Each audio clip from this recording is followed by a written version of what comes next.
Chapter 105 Telephone Poles. I woke to the train whistle. It took me a minute to figure out where I was. The soft bed reminded me of Jesse's bed on Sycamore Avenue. I had a hard time convincing myself to get up. When I finally did, Mouse and I got to work. We went behind the counter and began nosing around. Dogtown had cards that gave human directions to the shelter. Would a furniture store have this? There were no cards, but we found a pouch of brochures. Mouse pulled one out and unfolded it. On the back was a map. The three of us looked it over. Dogtown wasn't on the map, but the river and our railroad station were, so we had our bearings. Getting home was a straight shot. This was good news, so why did my stomach hurt? Maybe I was hungry, or maybe it was something else. I wanted to get green eggs and ham back to Quinn, but the thought of returning to Dogtown was making me sad. I found myself thinking of telephone poles.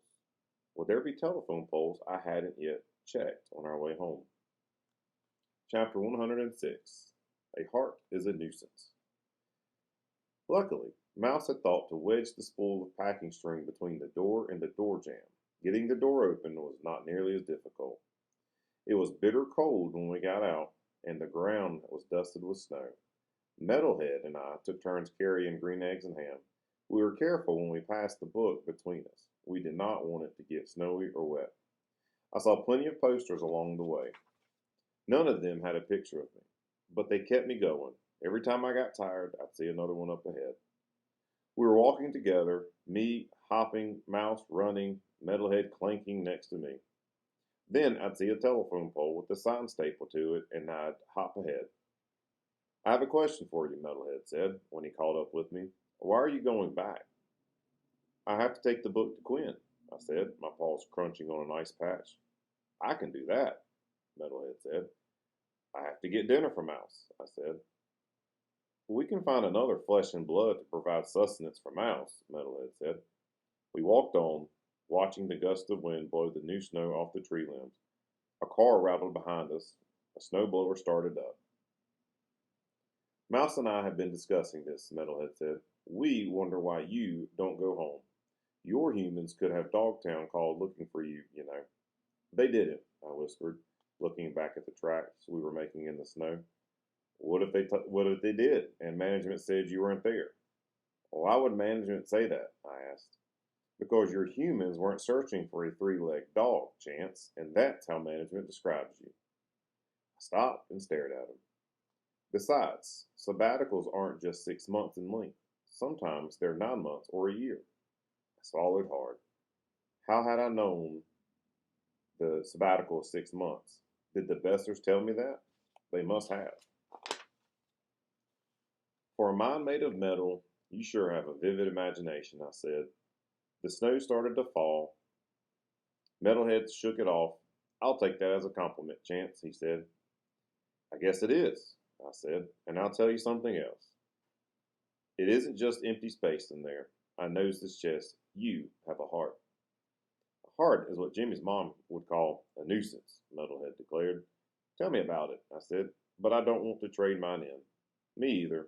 I shook the snow off my whiskers, though right then my heart was worn out from all the hoping, and I wasn't sure if I could hope any more. Chapter 107 Everybody Hated Mice. We were within sight of the driveway to Dogtown, and the snow was starting to fall hard. Mouse had climbed on my back. He was shaking, and his little feet were wet. Metalhead was worried that the snow on his coat would melt and ruin his circuitry. We couldn't stay outside much longer, but we weren't sure how to get back in. Dogs didn't choose to go down to Dogtown.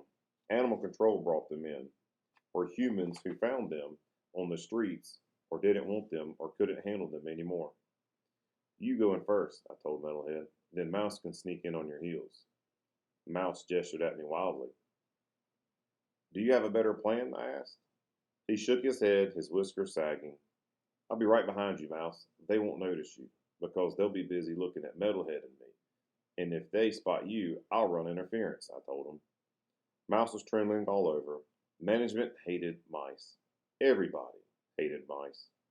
We waited for a few minutes until a volunteer drove up and got out of her car.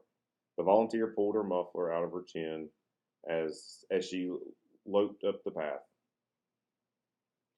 When she got the door open, Metalhead jumped out from behind the tree and dove in. Then a tiny blur of brown fur sped past him.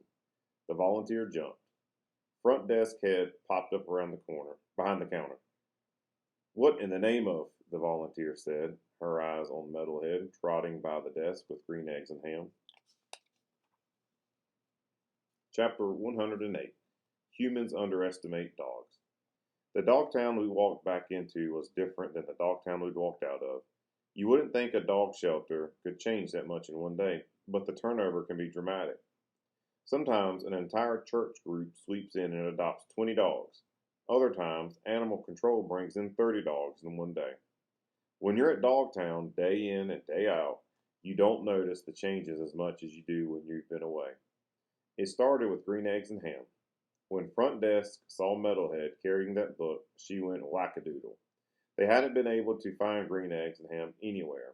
It seemed impossible that Metalhead had found it. Of course, he hadn't found it because our copy had been eaten. Where did he find it? Management kept asking. How did he know how important that book was? Seriously, there wasn't a dog in Dogtown who hadn't seen how important green eggs and ham was to Quinn. Humans underestimate dogs. They think when they say sit, lie down, roll over, and we don't comply, it's because we don't understand. If humans went around telling other humans to sit, lie down, and roll over, do you think they'd do it too? Never. Chapter 109. Walk of Shame. Management took photos of Metalhead with green eggs and ham and put them on the Dogtown website. They got Metalhead a brand new Reading Buddy sweater and gave him a permanent pin on Reading Buddy Row. All the fuss about Metalhead, they ignored me, which was fine. I don't begrudge Metalhead the attention. There was no way I could explain that it had been Mouse who had found the book. I was just trying to adjust to the idea that Dogtown was my forever home when I felt the snap of a leash on my collar. I'll tell you one thing, Chance, you're never going to run away again, management said, her face grumpy and wrinkled as a bloodhound's. She marched me down the walk of shame to the basement. So that's how it was. Metalhead was a genius, and I was a bad dog.